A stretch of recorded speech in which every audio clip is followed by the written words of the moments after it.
Hey, what is up, everybody? This is Stevie Breach coming to you here today. I just got done with episode 1 of the WWE Unreal show.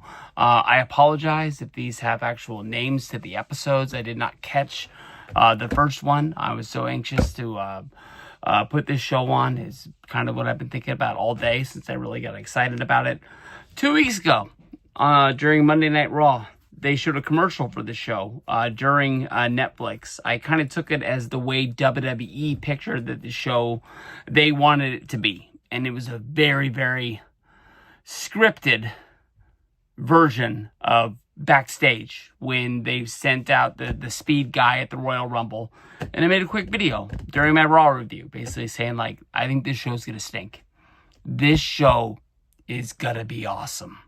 The first episode alone sells me that I think this is going to be a side of the wrestling business that I really, really want to see, and I really, really want to know more. I am not a current subscriber to the Wrestling Observer, but during the time that I did pay for Brian and Dave, I really liked Dave's insight on the wrestling business. And from 2016 to roughly 2020, the one thing that I cared more about in wrestling was the actual wrestling business behind the show more than anything else. The stories you hear from the wrestlers, from listening to the interviews through podcasts about what the original plan for something was to be, like why something didn't happen, why this guy won a match, why that guy didn't win a match. This show right here is like what I needed at those times to really get. Now, I'm not going to tell you that like they're going to give us everything. Like, I'm going to tell you, like, if there was a fight backstage, more than likely they're not going to show it on the show. They're going to edit some stuff out to protect their interests. But from the looks of things and from the very beginning of the episode, when they put the title up on the screen that it's a Netflix sports documentary, I don't know if WWE had anything to do with this show. I think that they granted Netflix team to go in and shoot this documentary, and whatever came out, came out. I know that they didn't love the Vince McMahon documentary, which was the very entry into their working relationship. But I can honestly see Season 2 of WWE Unreal. My thoughts on this show going into it, it looks like it is going to cover WWE from the Netflix debut at the Intuit Dome in Los Angeles, the big show that they had with Rock showing up, being in the opening two segments, the Roman versus Solo, Punk versus Rollins, Rhea versus Liv. John Cena made an appearance, kicking off his last year in WWE. That was a huge show.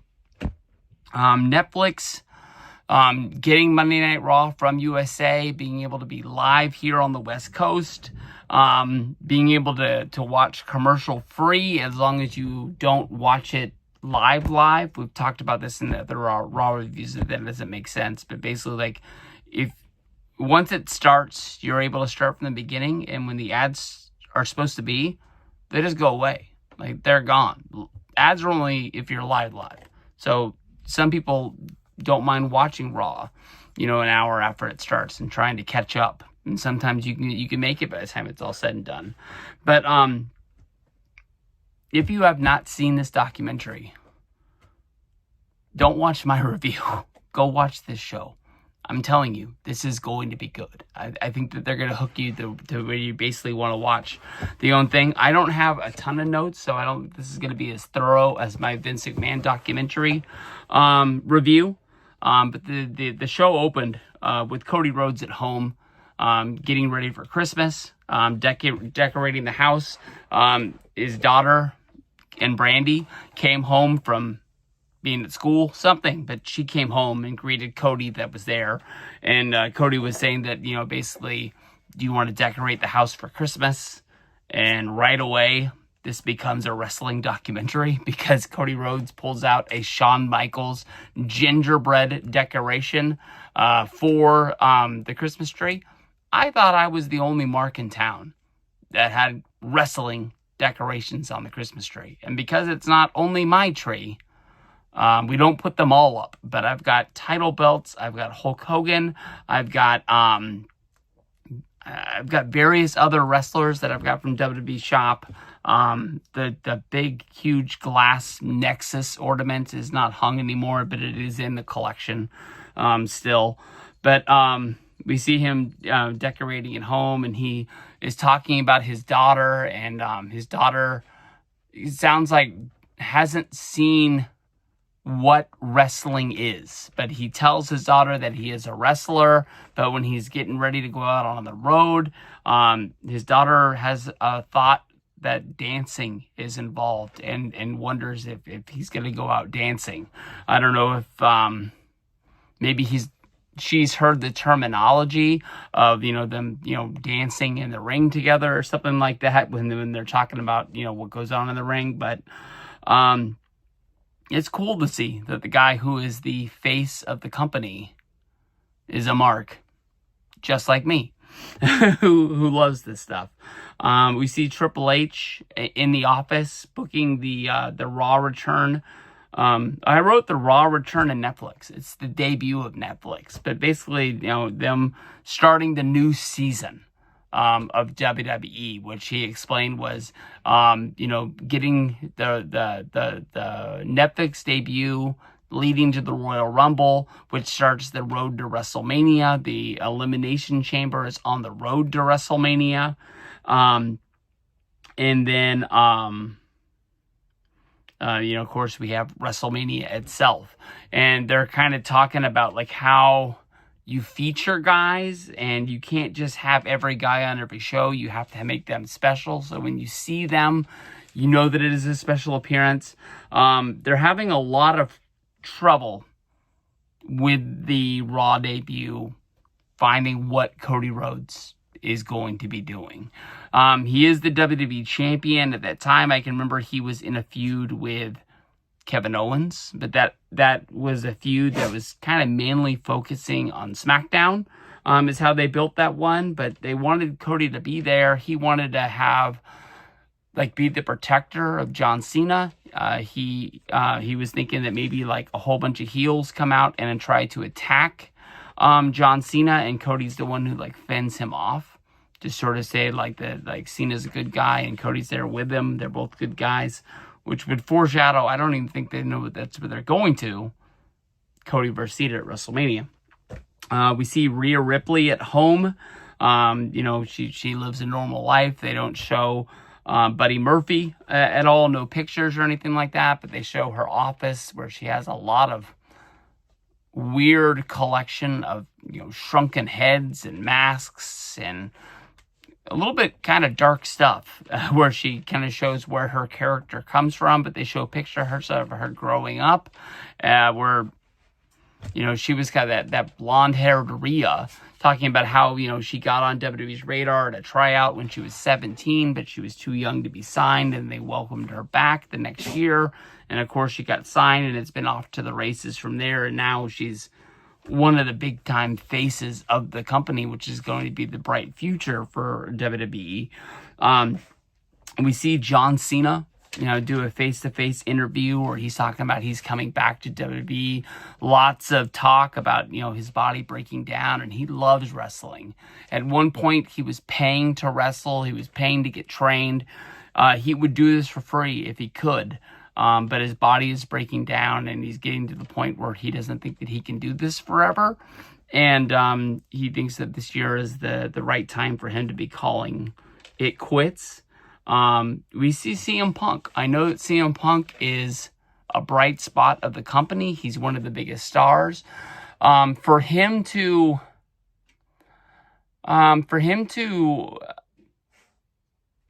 give this much access into his life is something that's going to come up in a moment. But with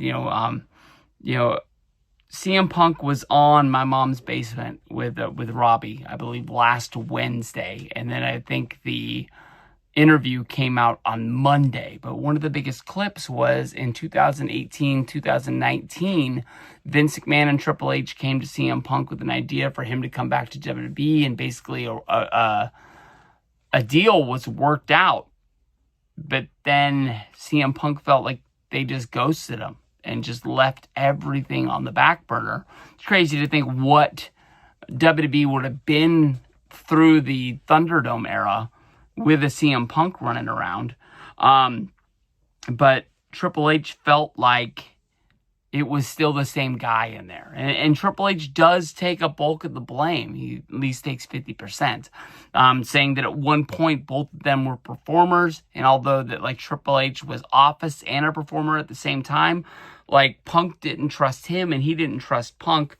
But even though they got close to working out some sort of a deal for him to come out, he felt like the same problems were going to come, which is a surprise to me. The reason why CM Punk came back to WWE was because he had major problems in AEW, to the point where they just flat out released him. At one point, they put him on the back burner, sent him home for as long as they could, but he made his return, and the problems still were there with him not getting along with the locker room and the other people that he was supposed to be working with. So that part, I don't understand how they're like, new guy. I don't know, maybe he's at the point where he knows he doesn't have anywhere else he can go to. But I think if CM Punk gets to a point where he knows that he's not getting his way and he's not getting what he wants to produce, I think that guy's still in there a little bit. But I honestly think that it is a different guy. And I think that him giving this much access into his life, even if it is, it's not scripted, but, a fake reality show, I think that's changed.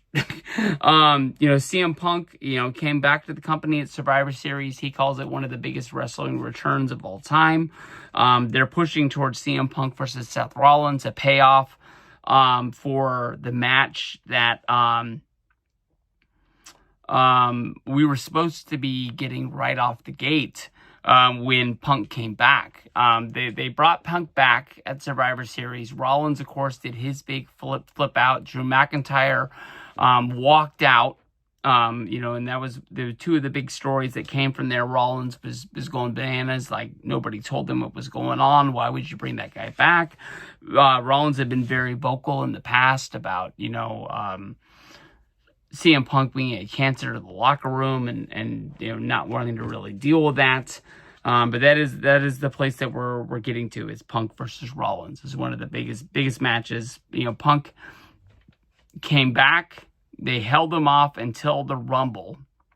Then he ended up getting injured in the Rumble. He had to take a long time off. And I think this Punk and Rollins match might have been his first match back wrestling. So that's going to be your big main event of the very first Raw on Netflix. They explain to us what the gorilla position is and what the people in the back do to keep everything running on time. They talk about all of the ex-performers that have found jobs in the gorilla position.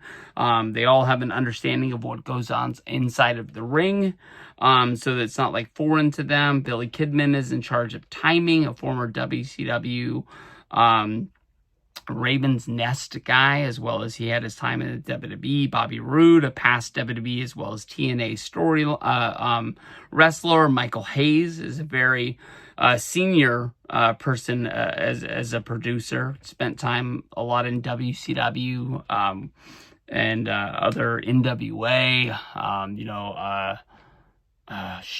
Mid-South. He was down there. We have Bruce Pritchard, who kind of seems like he's the boss of everybody. And then we have Abyss from TNA, who's in charge of talking to the truck as well as to the referees. The Netflix debut comes from there. One of the big matches they have, served up is Rhea versus Liv. They were setting up for this match months ago, but Liv threw a chair at Rhea Ripley in Philadelphia, and then they fought down the hall. When Liv threw Rhea into the wall, she separated her shoulder. She ended up not wanting to have the surgery to be able to come back faster. She had to sit on the sidelines for 3 months. And in that meantime, Dom turned on her, and Liv stole basically everything that was hers. Being the championship at SummerSlam. And this was the first time that they were going to be going at it inside of the ring. It was pretty cool. As of right now, they're separating the wrestlers going over the matches, so we don't see Rhea and Liv together. They're kind of keeping that kayfabe. But then we had Rhea talking with Damian Priest before the match, telling him spot by spot. So it's kind of funny the way that they're going to give us some things, but they're not going to give us other things. Rhea, of course, gets the win right there. She gets her championship back, and that's going to set up her WrestleMania storyline with her being the champion. But then, of course, we know that after Elimination Chamber, she's going to lose it to Io Sky, which opens up Io Sky and Bianca Belair in a three-way for WrestleMania as one of the big women's matches on that night. We're shown John Cena at the Monday Night Raw. We see a first sighting of The Rock as well as Brian Gewirtz backstage. That guy, I already have a bad thought about The Rock during this show. I don't know how WWE or Netflix makes him the bad guy, but I think he's going to be set up to be the bad guy in this show. At the Monday Night Raw, they weren't able to actually find Cody Rhodes' spot. If you remember, at the beginning of the show, when The Rock comes out for his opening promo about, being on Netflix and how big this show is, and it was a major change to his character. All of a sudden, he was a good guy. He thanks Cody Rhodes, sitting in the crowd. We had a major storyline with the WrestleMania before and never finished it up. They were on the Raw after WrestleMania, when The Rock kind of congratulated him, but he wanted to hold his belt for some reason, and then he handed him something in his hand. We never found out what that was, and we never got Cody versus for freaking The Rock, which was, I think, a lot of people were thinking at this time on the Raw on Netflix. I think that's what they were thinking we were getting at WrestleMania. We got Punk versus Rollins in the main event. The funny thing about it was the Abyss was, fighting with the referee, trying to get them to go home. They were over time. Bruce Pritchard explains that they're on Netflix and there's no other shows. They're not on a network like USA, and they got to get silk stockings on TV. But, there are time limits. You don't want to be going, too long. And, Abyss is trying to get them to cut things in the match, but, they're in the ring, and they're going to go out there and they're going to do their work, and they're going to, basically put up whatever they're going to do. Punk versus Rollins. Punk actually gets the win there, which was a surprise to me, because I thought the storyline with Punk and Rollins is that he had never beat him. I know that, Punk was going to beat Rollins in the steel cage match, and then Roman interfered, and that costed him. Maybe we're still playing off ending that feud with a win, maybe is what they're saying. But when the match actually ended, Abyss was apologizing to William Regal. He was apologizing to Bruce Pritchard, saying that he was trying to make him happy. Regal was trying to say, it's not your fault, dude. Put on a good show. It is what it is. Biggest things about the first episode: no Roman Reigns. I don't know if he's going to be a part of these next 4 episodes, but I'm looking forward to seeing the next ones. But WWE Unreal, episode 1, spectacular. All right. Well, what is up, everybody? This is Stevie Breach coming to you here with episode 2 of WWE Unreal. Episode 2 was entitled Push. I got a little bit of an answer as that show ended. I looked at the first credit that came up. It said executive producer was Peyton Manning. So I'm guessing this is done by the same people who put together Quarterback, as well as receiver. I think they actually did starting five, which was an NBA doc that followed around LeBron James and then Sabonis from the Sacramento Kings. Jason Tatum was featured in that as well.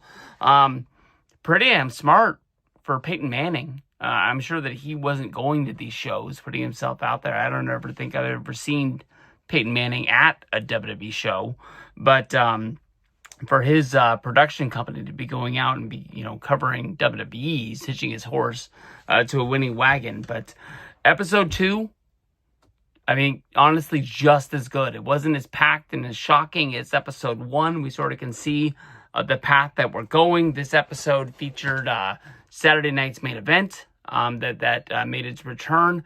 I believe that was in February, if I'm counting it right. And then the Royal Rumble. Saturday night's main event had to have been in January, because I believe the Royal Rumble was on February 1st or February 2nd this year. So we're still in there. We're working our way through it. But this was entitled Push. And right off the bat, the very beginning of the episode, Jey Uso is in a car. He's trying to get into an arena to park his car. He's driving, and the production team is shooting the show, is sitting with him, and he's trying to get through clearance through security. And they don't know who Jey Uso is. The guy is looking at his phone, and he's basically saying that he's looking for Mark Henry. He's looking for Tully Blanchard. I can't remember who the other name is. And Jey Uso has to basically say that Mark Henry is in the car behind him that just pulled up. And the guy goes, "That guy will vouch for you?" And it's crazy. You don't know who Jey Uso is? The guy's wearing his gimmick glasses in his car while he's driving. And when the guy goes to ask Mark Henry if he's Jey Uso and he can go in, Uso just drives through. He's just like, forget it. I'm behind. I got to catch up. I don't have time for this business. But goes to Cody Rhodes and his one-ups. They're telling the story of Cody Rhodes at WrestleMania 40. I honestly think that WrestleMania 40 is one of the greatest WrestleManias of all time, mainly because of the story. I remember I still to this day have not seen WrestleMania 39. We went to LA for the week, so we were actually in the city. And we went to Universal on Sunday, and then Monday, throughout the rest of the week, we went to Disneyland. We actually ran into Cody Rhodes, I believe, on Tuesday. It was after the Monday Night Raw go home after WrestleMania, and met him outside of the Tower of Terror, which is now called those Marvel dudes, whatever the heck they are. But surprise of my day to run into him. I remember looking up and just being like, why is Brandy Rhodes at Disneyland? And then it was like, oh, wait a minute. That's got to be Cody. The only dude wearing a hoodie in Disneyland, even though we're in April. But sad story telling the loss of Dusty Rhodes and what he meant to the wrestling business, and how he, set the stage, having a great career, but then he fell into a part of his career where he couldn't live up to his, I don't know how to say this right. Like, he overextended his means, and he was telling him to sell off some of his wares. And the story that we got from the Cody Rhodes documentary that came out on Peacock a few years ago was that when Cody and his sister wanted to move to Los Angeles to pursue their acting careers, Dusty Rhodes sold one of his Rolexes. And he didn't know this at the time, but once he learned this later in life, it was his goal. And Triple H, Bruce Pritchard, Michael P.S. Hayes, they banded together. They say that they bought the watch from the guy that Dusty sold it to. It sounds like too much of a fairy tale. I believe that they bought him the watch, but not the watch, if you follow me. But if they bought him that watch, if he is wearing his dad's watch, that's one hell of a story to actually track down that watch. I'm not a Rolex guy. I know that they have serial numbers. I don't know if they actually knew the serial number of Dusty's, but That's one hell of a story if they actually did that. We tell the story of Cody Rhodes versus Kevin Owens at Saturday night's main event, and they set this up with at Bad Blood after Cody Rhodes teamed with Roman Reigns. Kevin Owens took exception because he was the one guy that was fighting against the bloodline when he felt that, Roman Reigns was using everybody to fight his fight for him. And Cody just goes out and just says, like, hey, I'll be your tag team partner. And Kevin thought that the title had changed him and that Cody and Kevin were best friends. And the only way for them to stay best friends was for him to take his championship away from him. WWE did something special that I can't think of them doing in the past, was when Kevin Owens attacked Cody Rhodes after the pay-per-view had ended. There was no WWE camera crews around. They were 100% relying on fans shooting the angle, posting it to social media, and spreading the story before Raw and SmackDown that next week, where they actually showed the fan footage that they took. In the past, WWE has kind of been down on fan footage. I can remember that one of my friends on here was actually able to be at the Survivor Series when Sting made his return to, I guess it wasn't his return, his debut to WWE. And he shot the footage, uploaded it onto YouTube, and WWE copyrighted it and took it down. Only for months later, when Sting had a documentary produced by WWE that was released on DVD, to use his footage that they didn't pay him or anything for. I think that they could have just left that let it live on YouTube, on his channel. It would have been payment enough. But, sometimes I think that in the world of especially WWE, a huge company like that, the left hand doesn't know what the right hand's doing, and they're taking down videos thinking that they're helping. When I think they've gotten to a point now when they don't want people just uploading full shows or live streaming Raw or anything like that, taking money out of their pocket. But I don't think they have a problem with, people uploading certain things like day in the life of going to WWE Raw, showing how fun it is and stuff like that. I think they've sort of got that. Saturday night's main event, we got to see the Winged Eagle for the first time. Cody Rhodes was telling us how important that was because of the history of, Stone Cold Steve Austin holding that belt. I can't remember what names he used. I know that they didn't use Hulk Hogan's name when they were talking about it, but I think they said Bret Hart, Shawn Michaels. They were putting that in there.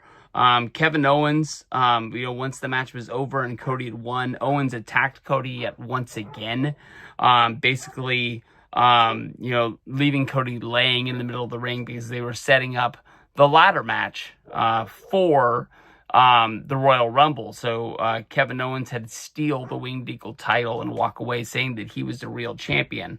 But as Kevin Owens was walking up the aisle, Triple H came out as like a head of WWE guy to check on Cody. But when he walked through the curtain, he basically walked right into Kevin Owens and couldn't basically just make it look like he just walked by him. So they had to create a stir of like Owens and Triple H like bumping each other and sort of like, getting to almost a brouhaha, which like Triple H has said that he's not going to wrestle, he's not going to fight anymore, but to improvise that on the fly was pretty damn cool because like Triple H as a character, as a wrestler, as a person, he still has to have that fire within him that he knows that like he doesn't have the best heart in the world, and that's why he's put it on the shelf and he's moved on to this part of his career. But when he sees somebody like doing something wrong, that he's probably gonna want to be standing up for himself. We talked to Jey Uso. It's Jey and Jimmy at a bowling alley with their son, kind of killing some time, talking about the wrestling business. Talking about Jey kind of going off by himself.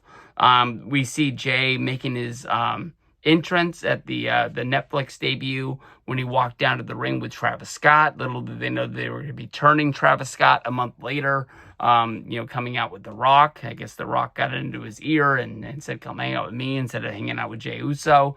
They don't show him. I don't know if they use specific shots, but they have edited him walking out with the blunt, smoking it on the way to the ring. They did show that he had the drink in his hand, which I think was a WWE sponsored drink, if I was right. But definitely no blunt smoking on the way down. I thought it was really cool that, they showed the booking table when they were trying to put together who they thought was going to win the Royal Rumble. And it was almost unanimous within the room that CM Punk was the best name. There was one guy that put up a fight for John Cena, saying this is the last year he's going to be in WWE. When people think of John Cena and his last year in WWE, you'd be kind of like writing the story that he won the Royal Rumble, which got him to WrestleMania, which kind of like set the table for why he was coming back and why he wanted to have his last year of his career, wrestling. He's not wanting to go out and wrestle Carmelo Hayes, Austin Theory. He's not wanting to put over the guys of tomorrow. He's trying to end his storybook Hall of Fame career being on top, which I think is the storyline that we're getting. We're only getting it as a heel, where he wants stiffer competition to raise him on the Mount Rushmore of wrestlers in WWE. Michael P.S. Hayes, the fabulous Freebird himself, was the one person that spoke up, saying that Jey Uso feels like he is the guy that has the it factor right now, and that's kind of like hard to put this thing around. Triple H have been talking about that, about like how you can feel who has the passion of the crowd as of right now, like who's holding that.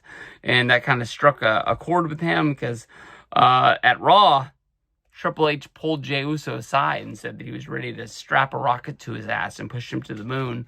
And Jey said that he was ready to take the ball and run with it. But he said that, like, last year he was in the Rumble, he did 55 minutes. He was kind of the Iron Man of the whole deal, but by the end he was eliminated. He was winded and he was ready to go. He was ready to be eliminated from the match. So he knew that he had to like step it up and be ready to roll, because, like as Triple H put it, like, you go into a big match, you get a big win, you got to go out and you got to celebrate that win. And if you've got nothing left in the tank, the fans get nothing out of it. So I think they're foreshadowing that. We had a Roman Reigns cameo, still not a full appearance, but we saw him hanging out with Jey Uso in the back the day of the Royal Rumble. We saw John Cena having a day with a whole bunch of Make-A-Wish kids, talking to them about him being their favorite wrestler, and him trying to have a conversation with them, like asking like who else they liked, who else was in the top 5. I thought it was cool that even the Make-A-Wish kid who said that they like CM Punk, that he was in his top 5, and like Cena talked about their frenemies, their conflicting friendship, how they're on the same page right now, but they don't always see eye to eye, is what it goes down with. During the Royal Rumble, we see Cody versus Kevin Owens in the ladder match. That's the match that I talked about today. I thought that Kevin Owens died in that match. I still don't understand the finish of that. I don't understand why Sami Zayn was out there if he never got involved with the match. I thought that there was an injury, and that's why they just sent Cody to go get the belt to end it and put it out of its misery. We see in the back Kevin Owens sitting down, waiting to go to medical. He's got the dried blood on his face, but he seems there. He seems good, and he doesn't say that he has an injury. And then we see a cutaway to Cody Rhodes saying that, yes, he is hurt. Yes, he does have pain, but his neck, his spine, and he doesn't have a concussion. So he calls that, at the end of the day, having a good day. And he's ready to go on and carry the ball to the next. We go to the Royal Rumble, where this was put in as a clip a few weeks on Raw, and I said that I was not really looking forward to the show anymore. I thought this show was going to stink. But we see the whole deal with Tozawa being taken out by Carmelo Hayes, replaced by Speed. We don't need to say a whole bunch about this, but Speed acts surprised, runs down to the ring. I think he eliminates 2 dudes before being speared and eliminated by Braun Breaker. And that's the end of that. We go to a Roman Reigns entrance where he comes down. He eliminates The Miz. He eliminates Sheamus. He eliminates Joe Henry. He gets hit by a spear from Braun Breaker, but then he eliminates Braun Breaker himself. And then we see Cena coming out for his turn to join the Rumble. We go through a montage of the Royal Rumble itself. Everybody knows where we're going to end up. But they kind of really highlight once it gets down to the final six, which is CM Punk, Seth Rollins, Logan Paul, Jey Uso, Roman Reigns, and John Cena. We have a spot where Seth Rollins and Roman Reigns are both eliminated by CM Punk, but it is CM Punk is like noticing that he eliminated two of the big favorites in the Rumble itself. He gets eliminated by Logan Paul. Once all on the outside, these three guys notice how close they are to each other, and a brawl ensues where basically we see the curb stomp to Roman Reigns. We see a fight with CM Punk. We see another curb stomp on top of the stairs to Roman Reigns to take him out for a few weeks from Monday Night Raw. And we're left with Jey Uso and John Cena fighting inside of the Rumble to find out who's going to win this thing. At one point, Cena picks up Jey Uso for an AA, but Uso is able to slip out the back into the ring, and he just straight shoves John Cena, eliminating himself in the Royal Rumble. And right away, you see the fans into this, and Triple H knows he picked a winner. This is not going to go down as a dud. I remember when this first happened, I was one of the very few people who came on YouTube and made a prediction and basically said that Jey Uso was going to win the Royal Rumble. I just felt it from everything they were doing on Raw, where he was just coming out and like yeeting, not saying anything other than just yeeting, and having Travis Scott with him, and just going through the motions. And I was like, he's going to win this match. They didn't show the promo, but he talked about losing at Saturday night's main event, but he was going to win this match to make sure that he got another shot at Gunther, because he was that close, and he knew that he can do it. But we go to the back where Cena goes into the press conference, immediately announces himself for the Elimination Chamber. Doesn't have time to go to Raw because I think he was shooting a movie at the time. So he just put himself in there, and Triple H said, hey, you've done enough in this huge career for WWE. If you want to be in the chamber, you got a spot in the chamber. So that's what we're going to be setting up for. As this episode ended and we rolled over to the third one, before I get positive, I see that it's going to start with Bianca Belair. So I don't know if we're going to start picking up the women's storyline again, covering Rhea Ripley leading to Io Sky, as well as leading to the Bianca Belair three-way at WrestleMania. But that looks like it's going to be a big part of episode 3. Hey, what is up, everybody? This is Stevie Breach coming to you here. I just finished the third episode of WWE Unreal. It is a woman's division, a heavy episode. We basically, with the first 2 episodes, we were progressing through WWE as a storyline, as we were like kind of pushing from the debut of Netflix. We were going into the Saturday night's main event. We were going to the Royal Rumble, and we were leading into the chamber. But this episode, we basically start our storyline all over again. We are following the women's division. It is basically a storyline that follows from the Saturday night's main event through the Royal Rumble into the Elimination Chamber. I'm guessing that we're going to touch on Rhea Ripley yet once again. This one followed Bianca Belair. It followed Charlotte Flair. It followed Chelsea Green. So I'm guessing that we're going to meet back at WrestleMania, and we're going to pick up all 3 women in probably the last episode, because I'm guessing this storyline's all end in episode 5, WrestleMania 41. At this point, I'm really hoping that we get more of these in the foreseeable future, even if it's only once a year that they follow. I mean, if they pick this January through April timeline, that is generally the best time there is in WWE. they could kind of follow like the old school Total Divas model. I didn't watch all of those, but they would kind of go January through WrestleMania. They would go into a hiatus period, and then they would pick up SummerSlam and get like into the fall. Is how they would kind of follow WWE in their storylines. They keep you going along. And as a male Total Divas fan, I used to really like that because I could kind of relate to what they were talking about, what they were doing, but what was really happening in the ring. What threw me off was when they tried to, even though Total Divas was played out because of editing in the past, trying to play off what happened on the show live in their current timeline, and that's when it really, really got confusing. But we're not doing Total Divas no more. I would love for Total Divas or Total Bellas to come back with a new cast, but we're just doing the WWE Unreal Episode 3, entitled Worth the Wait. I'll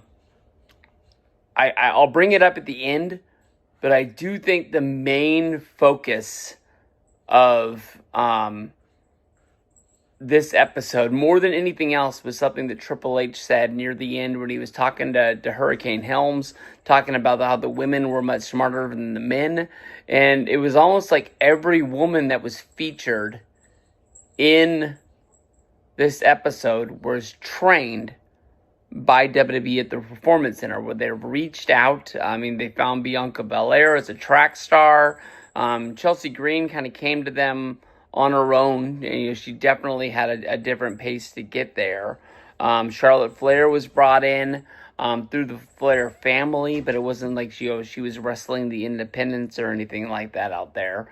But I believe Roxanne came that way, who was featured in the Chamber, and they're just finding ways to reach out and find women in sports that want to continue their athletic career, but don't really have a path to do it. They bring in the Performance Center, and they're able to, teach them what that they want to do, and they find out that the women are actually more ahead of the game than the men. Bianca Belair, she described who she was, her real name, her gimmick names.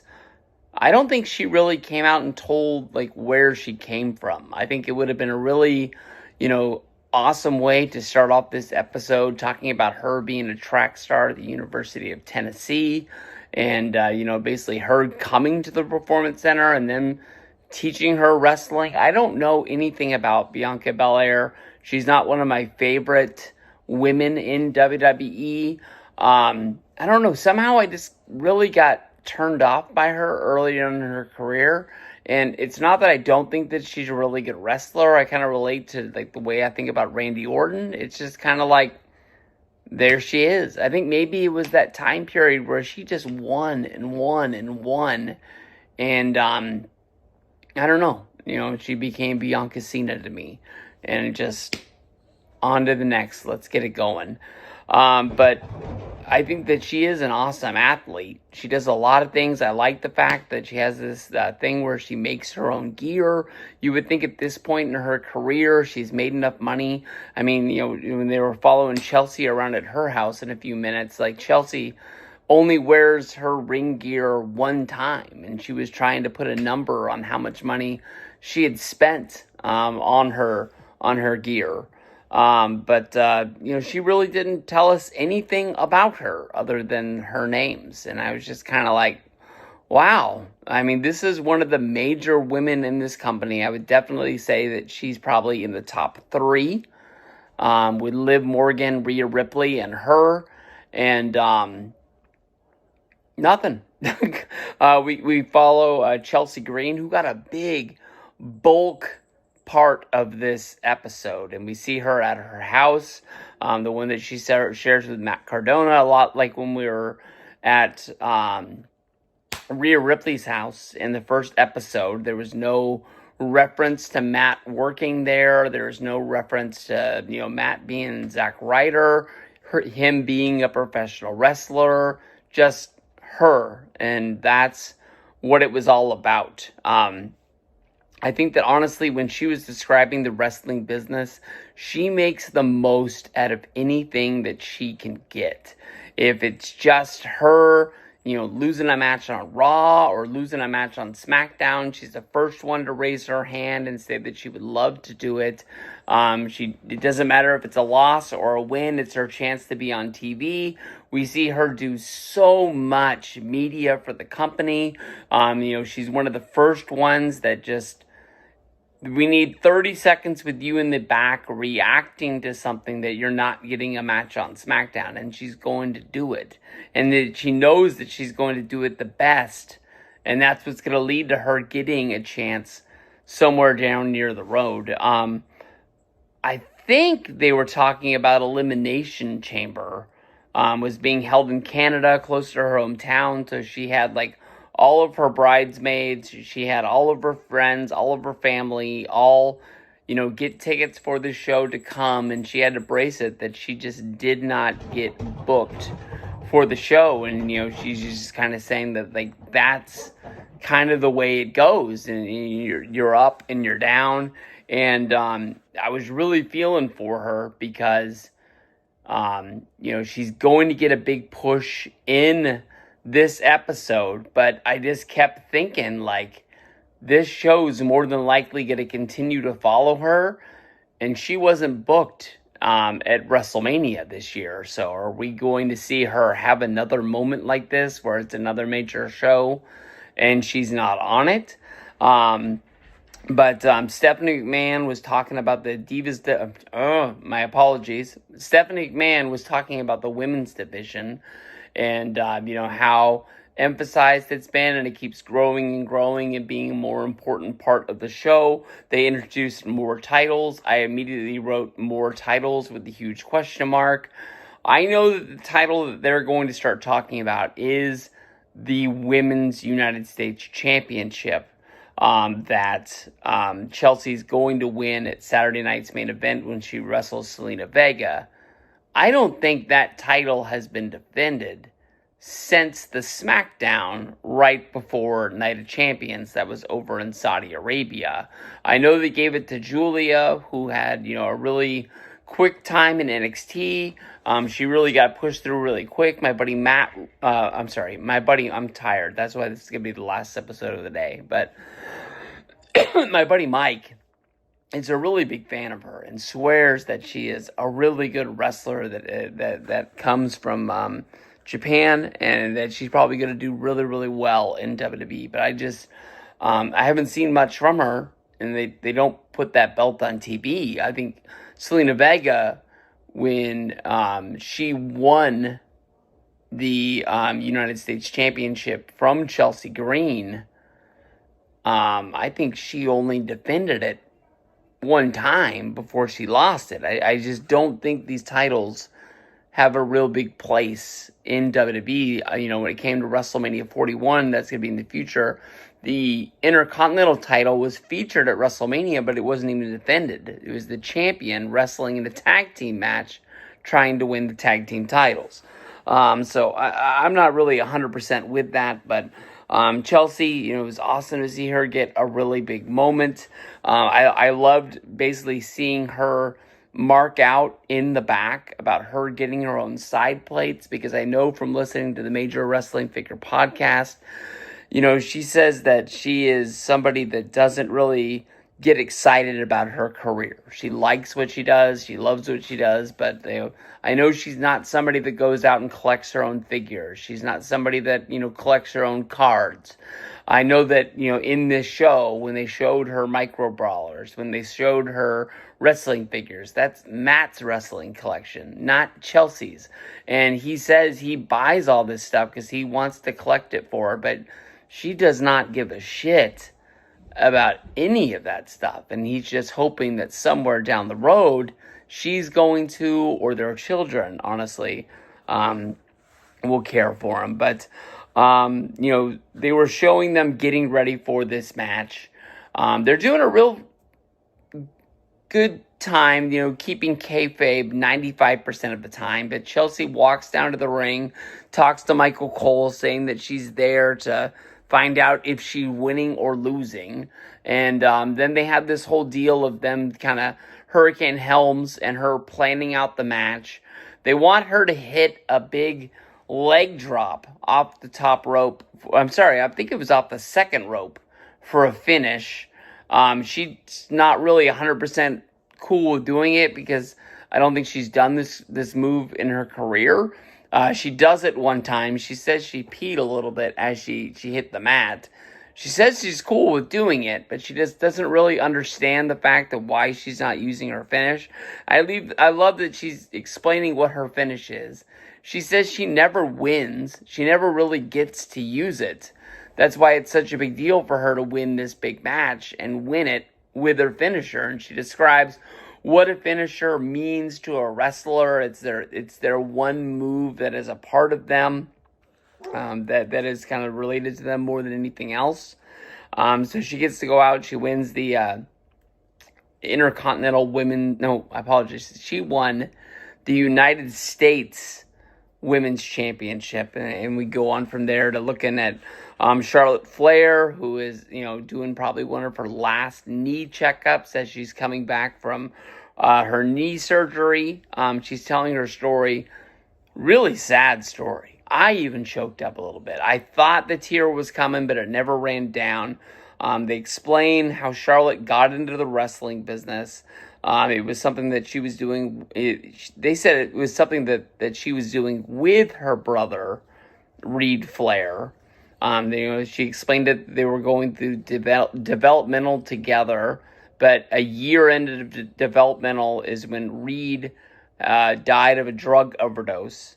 And that's where I threw the question mark up. Are they trying to change storyline? Because I thought the story was that Reed was not in developmental, but he was training to be a wrestler, and he died of the drug overdose. I don't remember him being in WWE, and I thought that Charlotte picked up wrestling as her way to give back to her brother, for her to give to the family what the brother was going to give, something like that. And I thought that's when she started training, was after Reed had died. But maybe I'm just not 100% sure on Charlotte Flair's progression. I remember when Reed got into wrestling, I remember the first indie show that he did. Hulk Hogan came to be the special guest referee. Ric Flair was in the corner. I want to say it was against the Nasty Boys or something like that. I know it was a big story. I know that High Spots recorded the show, and you could buy it as a tape on their site. Or maybe it was RF Video, but it was such a big indie that, I know that one of them did it. But that was a sad, sad story when Reed passed away. We go to the Royal Rumble when they're questioning in the booking room. I thought there was going to be more in the office, in the booking room. We're seeing pictures of it. We're seeing small videos of it. But we're not seeing as much as I thought. It's more backstage and home stuff. But they're asking the question, who's going to win the Royal Rumble this year? The two names they throw out is Bianca Belair. She'd be the first woman to win 2 Rumbles. They said that Charlotte would be a good one because she's rebuilding herself, coming back from her injury. But they just kind of throw right into the Rumble. Chelsea Green, she's there the day of, talking about the fact that she's coming into the Rumble injured. Her and Mishin had a no DQ match on SmackDown where she was getting smacked with the Singapore cane, and her knees bruised up, her face is kind of, she's telling everybody watch the left hand side of my face. They show a quick clip of Lyra's top coming off, and the ref having to try and fix it while the match is going on. Chelsea comes running down, and she comes into the Rumble. She has a funny spot where she just starts grabbing people, throwing them over the top rope, and she thinks she's cleared house, and every single one of them is hanging on and just comes back into the ring and comes out over her. Charlotte makes her way in as they're really emphasizing her being gone for a year from her injury. When I remember the lead up to the Royal Rumble, especially the women's one, I didn't think there was anybody that had a chance to win the Rumble more than Charlotte. I definitely was even surprised that when we went to WrestleMania, she didn't win the title. I thought it was all about her. But they just made sure that they set the plate for her to have, an awesome return. And she wins the Rumble. Even the end of the Rumble isn't really suspenseful. It wasn't like the one with Jey Uso won it, where him and John Cena are the last two, and they're fighting on the outside before one of them gets dropped. Charlotte I think she grabbed Bianca and threw her over the top. Not 100% sure. We get to the Elimination Chamber. It seems like we're going through the whole big push for the women. They talk about the storyline of Bianca being a tag team partner with Jade Cargill, and maybe one of the big storylines going into WrestleMania would be Jade against Bianca. But instead, Bianca got injured, which broke up the tag team, and then Bianca had to start teaming with Naomi. But I thought they were like a trio, and they just slid over a step. But they set up the whole storyline of who attacked Jade Cargill. I thought that was awesome at the Elimination Chamber before the women go out for their opening match of the pay-per-view. The girls all come together, and Raquel Rodriguez shares a moment praying with all of them, where they pray for no botches and no injuries. In the actual chamber itself, it's awesome how they book out the moment of Jade coming down with Naomi and Liv are in the ring, and everybody thinks that Jade is coming down to beat up Liv, but she just walks right by her as Liv cowers in fear and just starts whopping, this molly-whopping, just like this, just all over Naomi, takes her out of the match. Bianca is crying in the corner. She's in her pod, so she can't even find out what the heck is going on. It was an awesome moment, for the actual chamber itself. But Bianca got the win. Stephanie was kind of hyping up this whole, I'm not sure if it's the women's or the Divas Revolution, whatever we were calling it back in the day.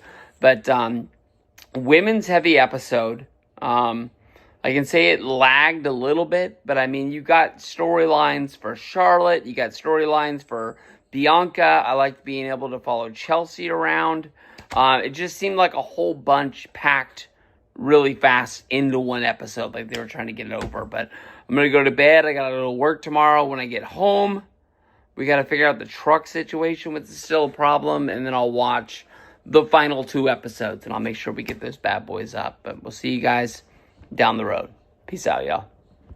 Hey, what is up, everybody? This is Stevie Breach coming to you here today with episode 4 of the WWE Unreal Season 1 that came out on Netflix yesterday. I did 3 reviews on the first 3 episodes. I ran out of gas, tapped out, and decided that we were going to come back and do it again today. This episode is entitled Heel Turn. It talks about what it takes to be a heel inside of WWE.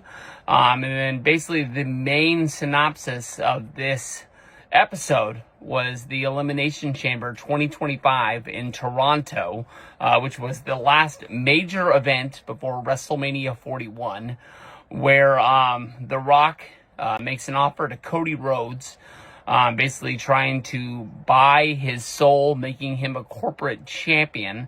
And the WWE writers have to devise a big plot twist to the Elimination Chamber pay-per-view that basically left a lot of John Cena fans and WWE fans worldwide shocked at the end of the night. I can tell you, if you go back in time to around February of WrestleMania season, basically when we were counting down the days, I honestly think that somewhere around February is when we realized the Cody Rhodes versus The Rock rumor was not going to happen. And people who thought that this was going to be one of the biggest WrestleManias of all time, basically, I don't know, let's just say it like this. There was a big rumor mill out there that was upset about the prices of Las Vegas, the prices of WrestleMania tickets. People started really bagging on WWE and this show, basically saying that no one was going to be there. I know that the attendance was bigger on night 2 than it was on night 1. But being there, that place was damn near sold out. I didn't go to the upper deck to look around and count empty chairs, but I can tell you the one thing.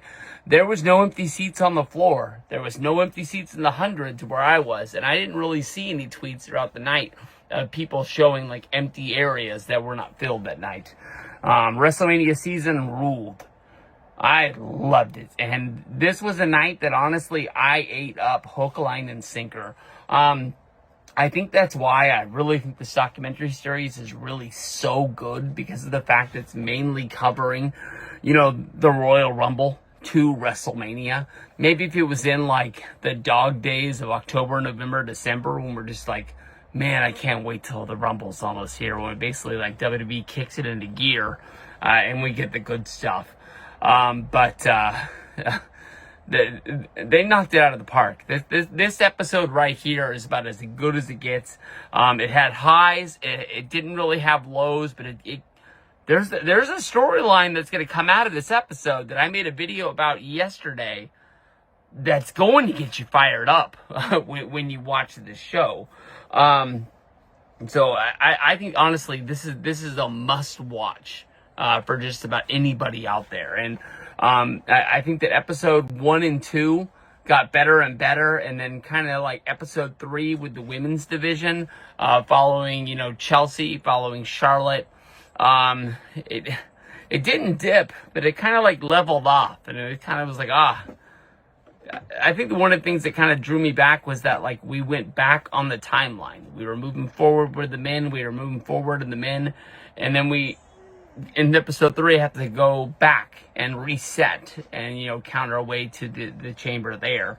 Episode 4, this episode kicks off right away. I mean, they have the WWE Unreal up on the screen. It says a Netflix sports documentary, and The Rock's theme comes on. And I mean, even in a documentary, that's going to get you up off your feet, just being like, what's going on? The game has changed. We got to find out what's going down out there.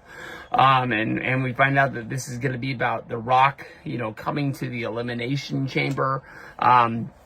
It's told as a story by Nick Khan, that basically, you know, him and The Rock, I think he was setting the table basically saying that they were friends, you know, growing up in Hawaii. For Nick Khan to be friends with The Rock as kids, to then become an usher at WrestleMania 9. There's some weird stuff going on in the history of WWE. I'm not calling them a liar. I'm just saying that, like, there's a lot of fate in this that, like, either, like, Nick Khan is, like, a time traveler through time who has, like, fixed his way into this massive job in this company, you know, being the new Vince McMahon, or he just has fate, you know, just basically on his side. It's crazy. But Nick Khan basically tells the story as The Rock talked about on the Pat McAfee show, that basically they're going back to Toronto. Now, mind me, I'm going to bring this up in a minute, for their second major show within a year. They were there in July 2024. Now they're back in February of 2025. Now they're not running a Monday Night Raw. They're not running a SmackDown. They're running a major pay-per-view. And Nick Khan is talking about how they can find success in a struggling Canadian economy. If the economy of Toronto and you know, the rest of Canada is so bad, why is WWE planning its second major show in Toronto within a year? It doesn't really make sense. I mean, that to me, like, you can say one reason or another, you wanted The Rock to come back because you wanted him close to wrestling. You wanted him to, like, add buzz to WrestleMania 41. Like, we talked about it in the beginning part. Like, we heard the rumors that The Rock was not going to wrestle at WrestleMania 41 early on in the year. But The Rock said, don't believe the bullshit, he's going to be there. Dave Meltzer kept thumping his book, basically saying, like, he's been asking and he's not part of the plans.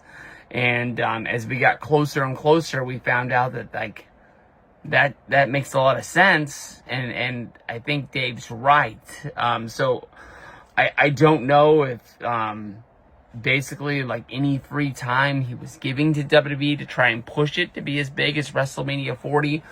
The Rock was the MVP of WrestleMania 40. I think WrestleMania 40 was one of the greatest WrestleManias of all time.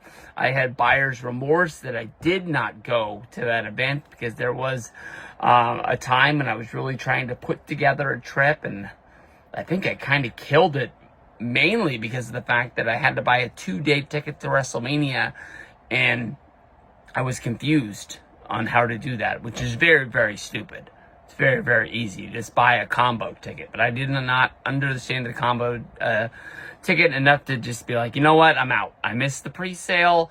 I'm buying on the secondary market. How is one ticket going to get me into an event for 2 days?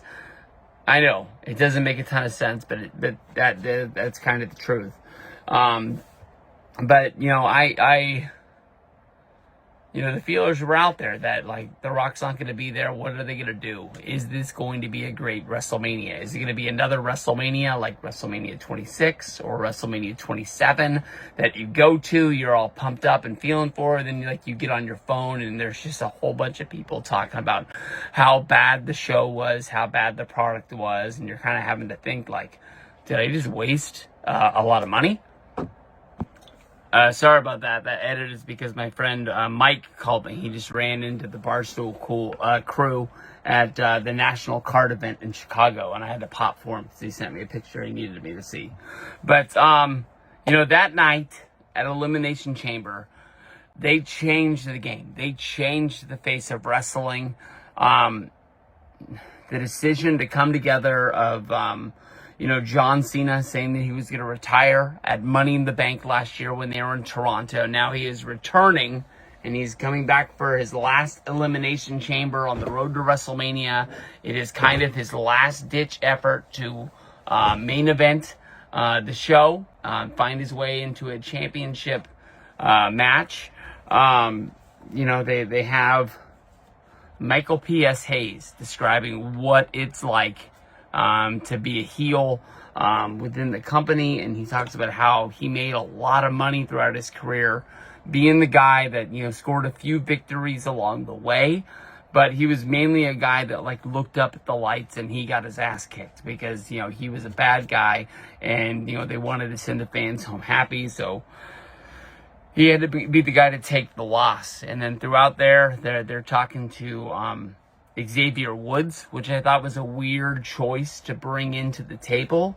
But I think they're trying to set the table of, who is a heel in WWE. And Xavier Woods is talking about how the New Day, came together in WWE, and they've been a team for 10 years. But Big E suffered an injury, and it's been a few years that he's been sitting on the sideline, and he hasn't really been traveling with the crew, and it's only been Kofi Kingston and Xavier Woods. They didn't really touch on that they were having some problems at the time. Looked like they were, itching towards a breakup. But instead of turning on each other, they turn on Big E and basically say how Big E hadn't been there for him. He hasn't been around, and now all of a sudden he wants to come back and be their manager. He's not just going to, jump on the gravy train. They're going out on their own. And they didn't beat up Xavier Woods. Xavier Woods didn't beat up Big E, but they sent him back, with the boohoo face.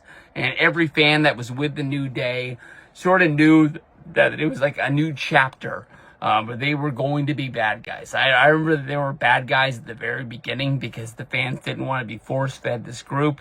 And it kind of worked out for them that they went heel and then turned babyface down the road. But you have your little, turn with Xavier Woods. They start pitching this idea within Nick Khan, Triple H, Bruce Pritchard, The Rock, Cody Rhodes, and John Cena. It's the 6 of them, where they make a pact between the 6 of them. Like, how are we going to do this? And they close up shop to basically say, like, there's 6 of us, and we're not going to let this decision leave outside of our discussion here, to basically where it's getting on the desk of Dave Meltzer, and they're running it into the Observer, and every kid, every fan that has a computer and like a phone that connects to Twitter is going to know what's going down on this show. The only part of that didn't make sense was how much they openly talked about this John Cena heel turn with the cameras around. So that means that basically those 6 knew, but also everybody that was shooting this documentary. And you could have as many of those, contracts that say you can't talk about what's going down on this documentary. That friend's going to tell that friend who tells that friend. That was out there in the world. It just, nobody wanted to believe that John Cena was really going to turn heel. I don't know what was the major source that was running it out there in the streets, but I was surprised that it happened, but I was not surprised at the same time, because I know that I had read people reporting that this was going to happen. But as they were getting to the idea of the John Cena heel turn, the one thing about this episode that got me so mad, my phone here is blowing up. I apologize.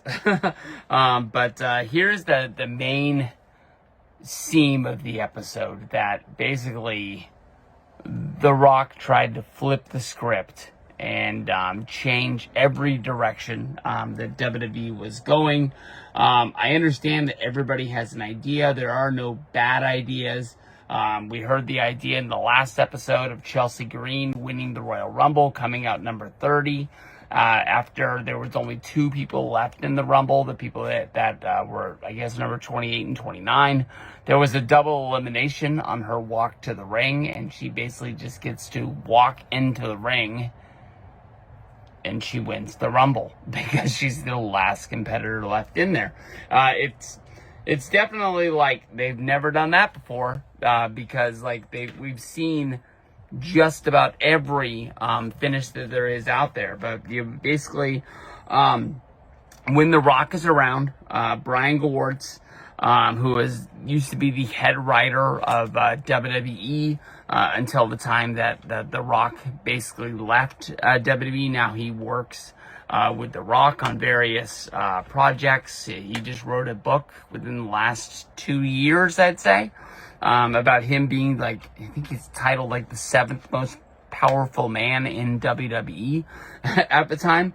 But he said that Cena and Cody just felt a little bit dry. It felt a little bit flat. And they basically said that The Rock was going to ask Cody Rhodes for his soul to be his champion. At that time, when Cody turned him down, they would have an impromptu championship match playing off Saturday night's main event as well as the Royal Rumble. And it would be Kevin Owens in his home country of Canada going up against Cody Rhodes for the championship, where they would do a turn. The only problem is, where do they go from there? Because Cena fights the champion. So it would be Cena having to go up against Kevin Owens. And then where does Cody fit in? Do they just make it another 3-way? Does Cody Rhodes fight Xavier Woods of the New Day? I mean, like, I don't really know where you fit people from there, because Cody versus The Rock wasn't going to happen. The Rock didn't even show up at WrestleMania 41. Bruce Pritchard said that he was the one with the idea of what if we turn John Cena heel. It was not the first time that the idea has been pitched, because of the fact of what we saw in episode 2 at the Royal Rumble of John Cena, visiting with the Make-A-Wish kids, which I hope is something that is still going down in the last year of WWE, where, Cena can just, tell them that, he is not really the bad guy. You just have to really see how everything else is playing out around him, I guess, like Drew McIntyre.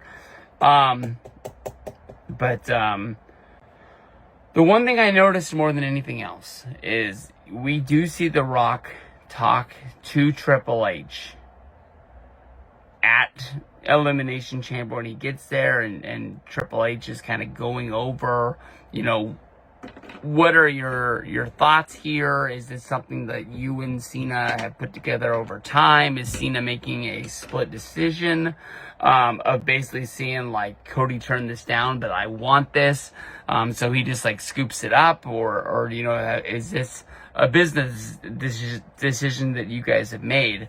I thought that it was really cool editing, the way that, the Triple H interview turned into, like, his picture on a phone, like he was on FaceTime, but they only put, like, The Rock's picture on a phone, saying that basically he was, like, talking to The Rock at that time. There are no Rock interviews as of yet in episode 4. We still have one more episode, but then again, if the next episode's probably going to be around WrestleMania 41, and the Chamber was the last time that we see The Rock, I'm guessing The Rock's not going to be there. But the story that Triple H tells doesn't really match up with the interview that The Rock did after WrestleMania 41 on the Pat McAfee show, where basically, he just was called there as a favor. He was never a part of the plans. Everybody left the Chamber thinking that it was a huge success. And somewhere, honestly, around WrestleMania 41, things fell apart, and they weren't on the tracks anymore. But if you go back to when the idea was first pitched to John Cena, Cena liked the idea, and Triple H wanted to get down to the deep of, like, is this something that you really believe in, and this is something that you want to do? This is going to affect you as a person. This is going to affect your movies. This is going to affect your ad deals. This is going to affect you more than the history of WWE. And Cena said that he was all for it. This is something that he's wanted to add to his character for a long time, and he's ready to go out there and show his acting chops to perform this for the WWE. That's why he's coming back, to give back. And if this is the best way that he can give back, I mean, if he's going to come back for his 1 year of WWE, did you really think he was coming back to beat Cody Rhodes in a match, beat AJ Styles in a match, beat Randy Orton? Is he just going through the list of dream opponents or past opponents that we've seen just have one more match, one more time, and he just beats them all in a line, and he just never becomes the champion? That doesn't really make sense.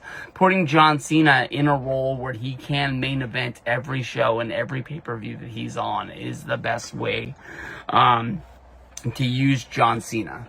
I really like the fact that we see them putting together the Elimination Chamber match. It's Triple H, it's the 6 competitors, it's Bobby Roode was out there. I believe there was another producer sitting out there with them at the time. We get to see close, but we're not in the circle. It's like they keep that, they get as close as they can, but they got to protect a little bit of the business, and everybody's throwing their ideas out there at the time, and I thought that was really, really cool. And then Michael P.S. Hayes throws in the fact that, like, he's a pretty senior official within the producers of the WWE, and he was not on the inner circle. He only found out about the John Cena heel turn the night before it happened at the Elimination Chamber, and he's like, that makes sense. I figured something was going on. that's a really good idea. He jumped on board. He didn't have his feelings hurt that he was left out of that inner circle.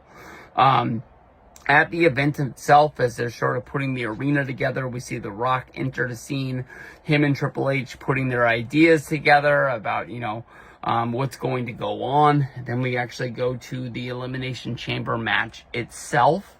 I think it's pretty cool that, as we're building up to these big shows, they don't show the entire match, but the edited portions make you see enough that you're not having to rely on your memory of that show or have to watch the show right before you watch this documentary.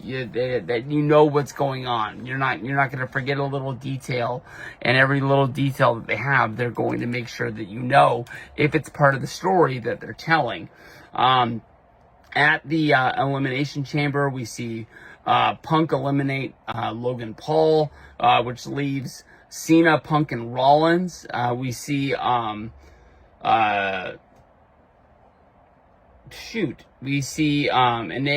from John Cena, and then we see Punk jump on Rollins to get the 1, 2, 3, which I've learned from this doc is it's the second time that I've seen CM Punk pin Seth Rollins. We saw it on the first Raw, and then we saw it on at the Elimination Chamber, eliminating from there. And for some reason, I had this storyline in my head that I thought WWE was telling was that CM Punk had never beaten Seth Rollins.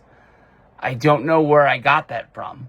Maybe it's from him trying to end the feud in the steel cage match before WrestleMania when CM Punk returned. Maybe maybe that's the win he's looking for, is the win to put Seth Rollins behind him and in this feud. And as we are seeing, getting closer to SummerSlam, this feud is never going to end.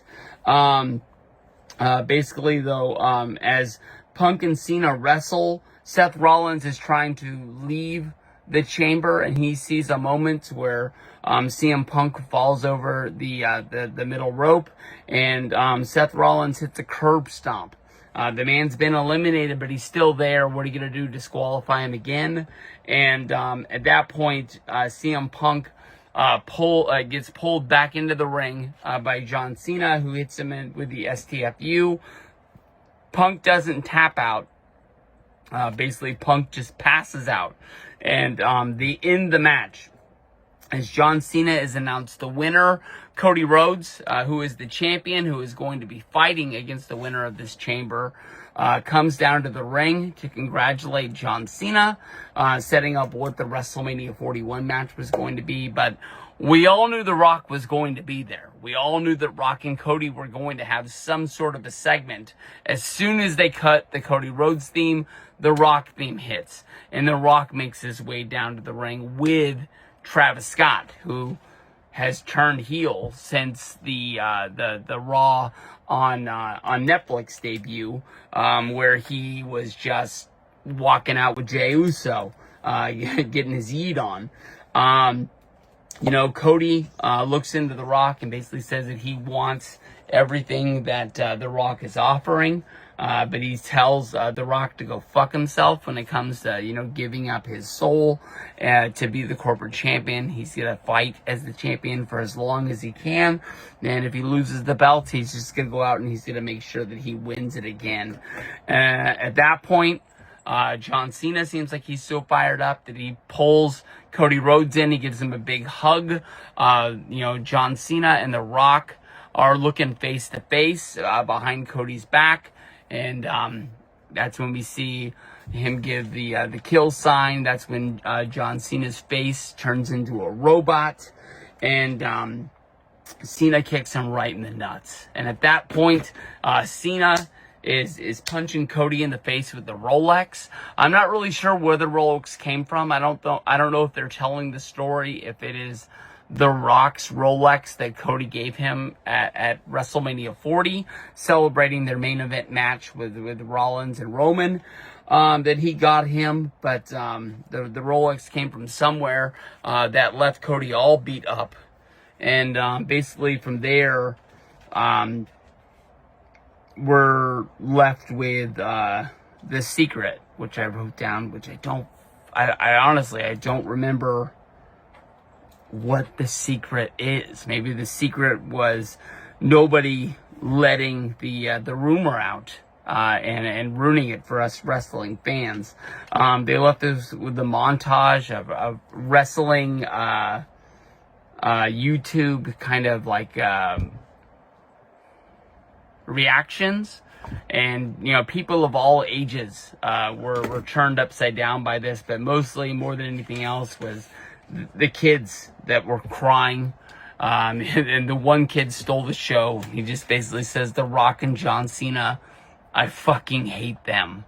But this was by far the best episode so far of WWE Unreal. This was episode 4, Heel Turn.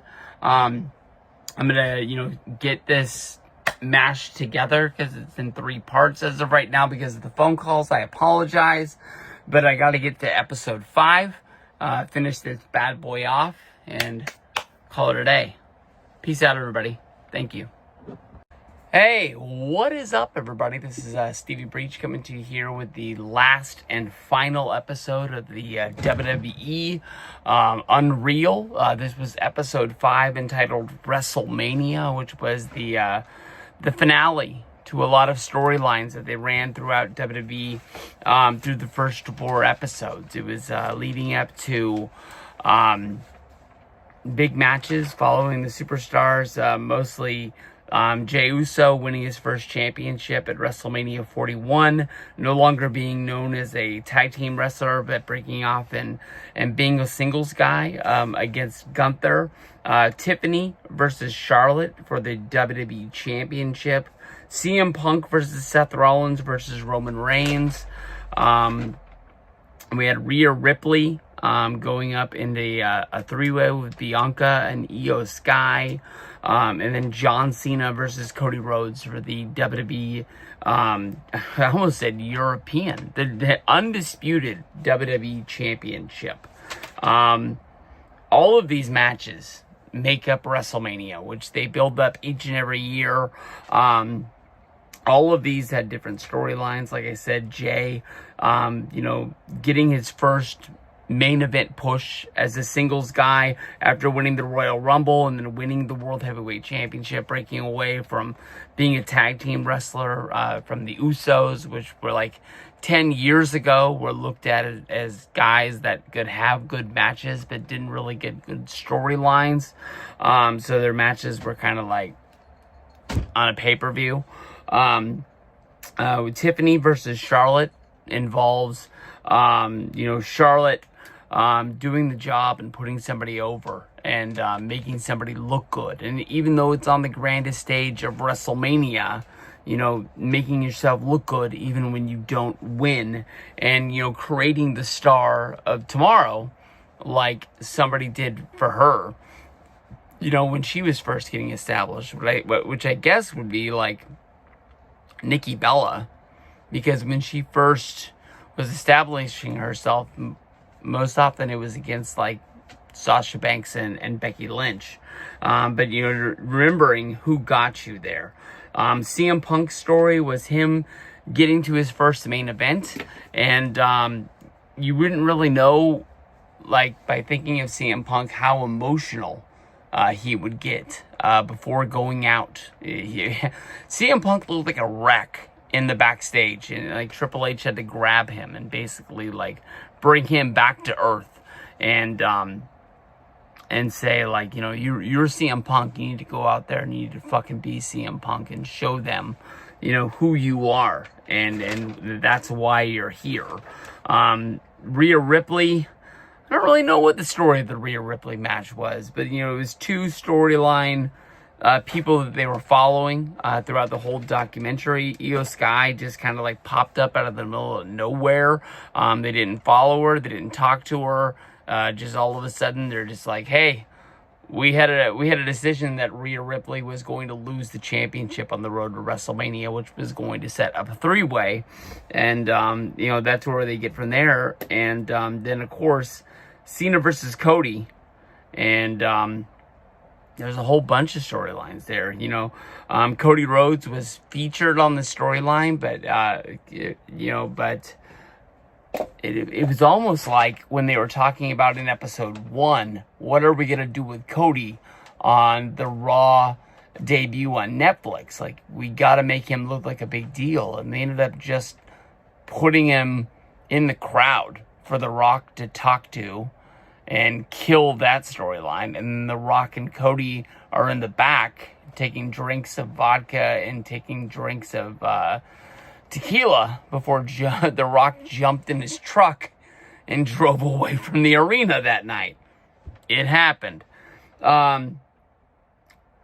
It's almost like he wasn't the biggest deal of this documentary. He was in it, but he just wasn't the main guy. And it almost got me starting to think, like, Cody's role, is he really the main guy in the champion in the company, or are they just trying to count down until they get the next guy, whether they're in NXT or whether they're already on the main roster and they're trying to make sure that they get to there. But I'll tell you this much: episode 5 was a really good ending to this documentary, but it left me wanting more, and it was not really suspenseful, because as a wrestling fan, we all watched WrestleMania, and we might have missed little things that happened on the road to WrestleMania, whether even if it was in the Rumble or the Elimination Chamber match itself. But I think we all know who won all of these matches. We weren't going to be surprised. So that was only the kind of like downfall of this being the last episode, because it left me wanting more. But we start the episode in Belgium. It was the first time seeing John Cena since the Elimination Chamber, because I believe he was filming a movie around the same time. And he was going to be on all of the major shows. He just wasn't going to be on all of them. So we had to wait this long until we got Cena's response of why he did what he did. And we're also on the road to him already having a title shot to fight against Cody Rhodes at WrestleMania, and the biggest match of the year. They had Jey Uso. I felt like that was, at the time, was a storyline that they were building on Raw. The documentary made it feel like it was happening in real life. I wonder if they did it for the documentary in like one of these like kind of like Total Divas storylines, that they needed to have a storyline for this match on this documentary. So that's why they had Jey messing up in his promos, getting winded in his matches, missing his dive over the top rope on Monday Night Raw, because they all pulled that together in the storyline and used it to get him even more over than he was by admitting his faults. And I really thought that was really cool. We pick up that Charlotte had won the Royal Rumble, so she got to pick what competitor she went after, and she decided that she was going to go after Tiffany and the SmackDown Women's Championship. The Roman versus Seth versus Punk storyline was talked about in the booking room, and it basically was just ran down as Punk should win. But this whole storyline of, is Heyman going to turn? Is he going to stay with Punk? Is he going to turn against him? But everybody thought the biggest storyline of them all was CM Punk main eventing his first WrestleMania. Somehow we are at the day of WrestleMania, or at least the day before, and we see a lot of work getting done in the ring. But we see Kofi Kingston, I believe it was Ivar. We see CM Punk. We see Adam Pearce, all on the outside having a discussion about, shitting in the ring. We all know the famous story of the CM Punk was not feeling really well, and he was having a match with the Shield's Dean Ambrose on SmackDown, and Punk just went bananas in his trunks. I believe he talked about this on The Art of Wrestling. with Colt Cabana, the podcast that came out on Thanksgiving years ago, I think is where the story was first told. But CM Punk, looked into the ring and saw Charlotte and basically was asking if she had the same problems in her career, and it looked like she wanted to be anywhere else other than this discussion. But she did at least throw in there that she peed a little one time when Asuka suplexed her out of the ring down to the floor. And I think she said she drizzled a little bit. So it was not a full pee. It was just a little bit came out. Same thing that happened to Chelsea when she was trying the leg drop in episode 3 for Saturday night's main event. Once we get, down to business, they're giving us really quick, this is what happened at WrestleMania, like they're showing us the highlights of the matches. Jay gets his yeet on. He wins his first title. We see the backstage moment of Triple H grabbing him and telling him, like, this is, the start of a brighter future. This is because of what you did in the past. Sorry about that. The kids came home, so I had to take a break. I don't really take breaks in videos. These last 2 reviews have just been bananas. Tiffany versus Charlotte. Once they got into the ring, they were concerned because it looked like Tiffany lost some teeth. She definitely had some blood at her lower teeth. I love the fact that once the match was over and they came in the back, Triple H told Charlotte that's exactly how you put somebody over. And when they put the camera in Charlotte's face and asked her, like, what are you going to do next? She said that she got to figure it out how to climb the mountain again. I don't think we're at a point that we are transitioning out of Charlotte. She hasn't been on the main roster yet for 10 years. Her first WrestleMania was WrestleMania 32. She has had the 2 knee injuries. But I think there's still a lot of left in that tank. The fact that she's, in a tag team with Alexa Bliss right now, I don't think that we are winding it down. I think that definitely there's a lot to move from there. But it is good that she still has the fire in her to get back to where she was. The main event of night 1 was Punk versus Seth Rollins versus Roman. We've talked about this already. It was Punk's first WrestleMania main event. Most people think that that's one of the main reasons why he left WWE, that he was not going to be in the main event of WrestleMania 30. He did not think that wrestling against Triple H was going to do him any good. He didn't think that wrestling against Kane was going to be any better. But I was really surprised that, like, he is at the gorilla position, go out for this. I thought that he would be like gung-ho, but that dude had tears in his eyes, and he's just, probably remembering like everything that he went through to get to there, thinking of leaving WWE, thinking of going to TNA, thinking about being fired from TNA. I said TNA. AEW, I apologize.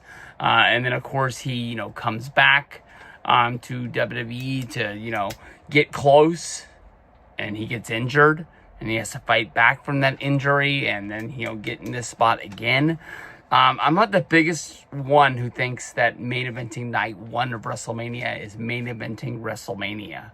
I know that it's a cherished spot. I know that, like, you can say, like, Bam Bam Bigelow main evented WrestleMania, and like, I don't know, but it is special to certain people to be looked at as some of the biggest stars on the brightest stage, and you're the one person that's either leaving them happy or killing their dreams of being the heel who wins in that spot. But story of this honestly is Paul Heyman's chair shot. Of him going and getting the chair, bringing it in the ring. It looks like Roman is going to use it against Seth, only for, Heyman to low blow, Roman Reigns, and, Seth run out of there as the victor. I would have loved, as a build up and a point to season 2.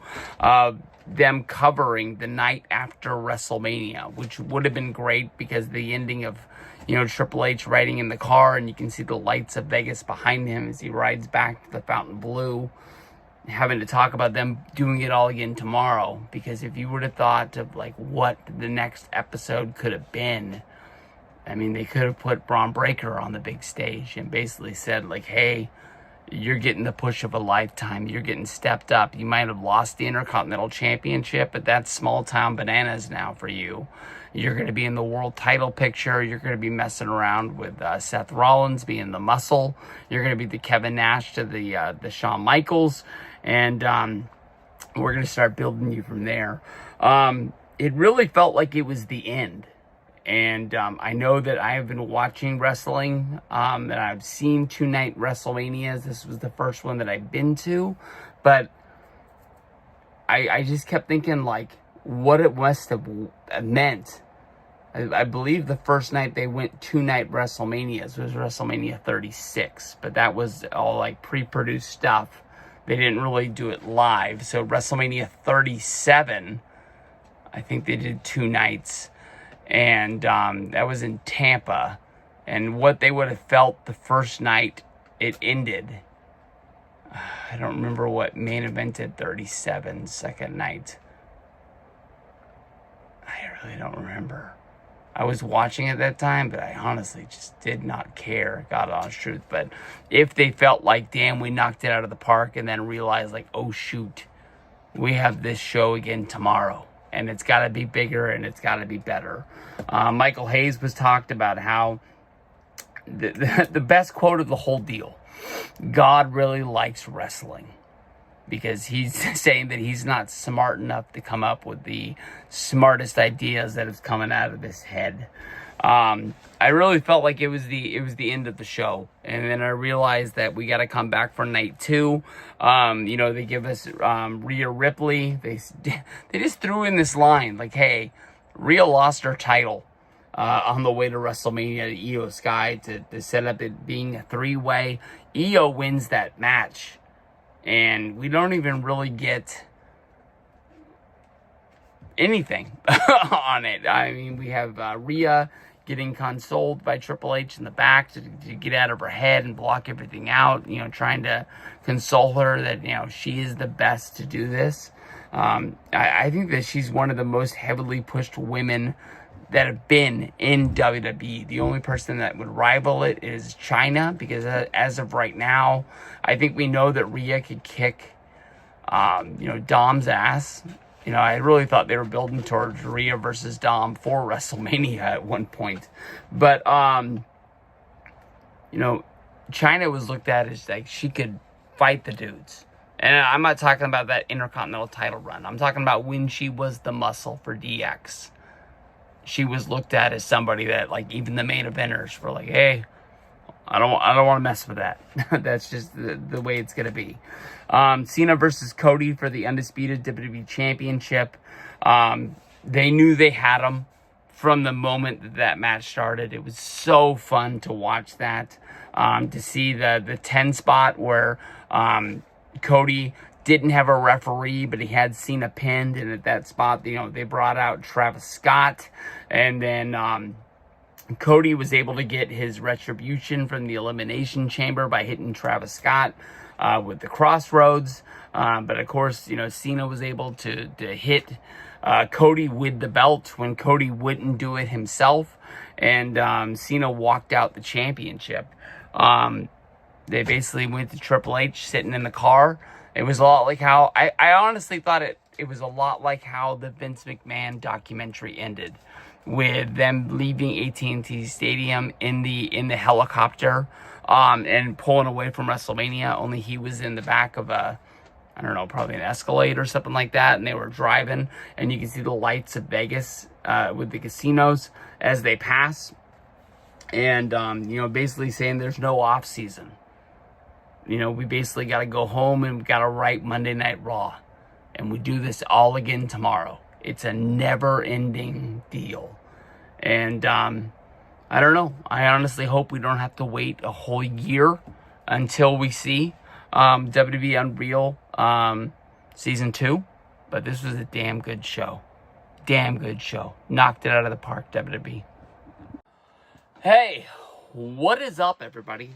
This is Stevie Breach coming to you here today. I have just finished the WWE Unreal Season 1. 5 episodes. When it comes to, like, wrestling documentaries, I mean, like, there's, like, the Bret Hart Wrestling with Shadows. There's Beyond the Mat that followed around Mick Foley, followed around Jake the Snake Roberts. They gave us like a look into professional wrestling. Since then, WWE has come out with like docs of wrestlers following themselves in their career, talking about past moments that you can remember. I can't think of anything that rivals this. And I feel really bad that 2 weeks ago, when WWE put out a clip of the iShow Speed deal with no... If they would have even shown like the 30 seconds before, when Triple H was explaining to Stephanie, like, this is your role. That he kind of just threw her into, you stand there, he's going to come in here, he's going to be on his live stream talking to you. But at the same time, Tozawa's going to come in. I'm going to pull Speed, tell him he's in the Rumble, and then he's going to go out and do his spot. But instead, the way they cut it, they really made it seem like they wanted us to believe that that was all real and happened in the moment. And it was like Triple H not knowing who to put in the Rumble, and Speed ran out there. Some of the worst moments of the entire show, why WWE chose to use that, no idea. When everything else in this documentary really knocked it out of the park. I can't really point at things and say, I wish they gave us more of this. I wish they gave us more of that. I wish they would have explained that. If only they would have had a camera in that room. The only thing you can really complain about is there was no sit-down interview with Roman Reigns. There was no sit-down interview with The Rock.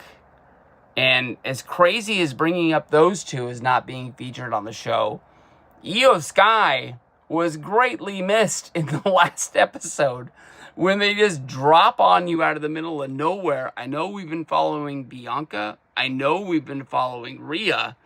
But Rhea lost her championship. It was almost like this title change happened on a house show or something that wasn't televised.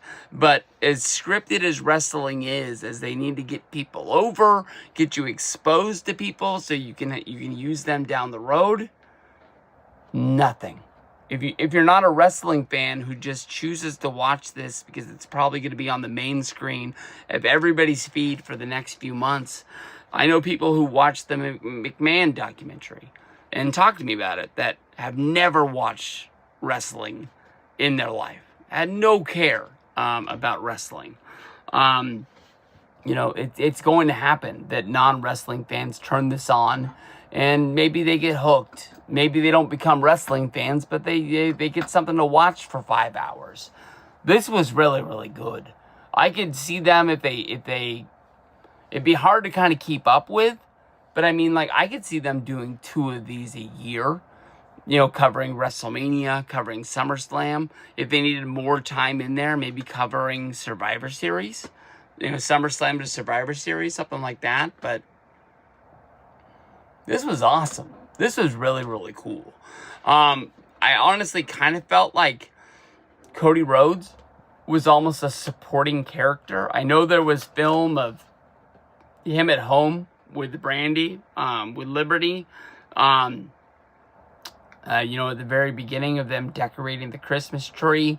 I'm guessing that would have been like in November, and then Cody saying that his daughter thought that he was dancing at these wrestling shows, probably because they've heard the terminology of dancing in the ring, finding your dance partner, maybe something like that.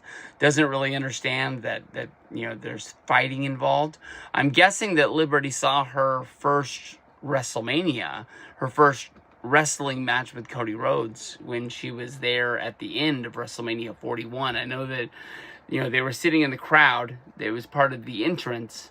I don't think that they took her to the back and, didn't let her watch it. It's something that's going to be in her blood as a part of, like, what Cody Rhodes said at one point during the show is that, like, I am lucky that I found my wife in the wrestling business. The push that he's going on, what the, WWE asks him to do, what he does on his own to go above and beyond, with the interviews, with the meet and greets, with the wrestling matches themselves, the morning shows, the night shows, everything that he does. He's like, she wouldn't be here. She would have left. No matter what, no matter how good the money is, just being home alone and, your husband being out there on the road has got to suck. It's got to suck big time. She's got to sign on to be part of that life. And I thought it was really, really cool. The stuff that we got to see with John Cena. John Cena is such a big star. Doesn't matter if it's TV. Doesn't matter if it's movies, HBO, wrestling, Honda commercials. Whatever that guy does. Hosting daytime talk shows. Whatever. He didn't need to do this. I think he did this to make his last year in WWE bigger. I think he did it to try and make WWE bigger. I think he tried to give back to the wrestling business, the wrestling fans. I mean, no part of John Cena needed to do this for anybody. And he sat down, he did, one-on-one interviews, he did stuff following him around day of, after shows, during shows. The one person that really surprised me more than anybody else, because he always comes off as a really private person, but by the end of this documentary, when they meet in the back, and, Triple H is congratulating CM Punk for main eventing his first WrestleMania, having one hell of a match, ending night one on a banger. I just think, like, they talked about it in episode 1, 10 years ago, There's no way in the world this happens. Triple H, as a wrestler who was a part of The Office, but his career hadn't ended yet.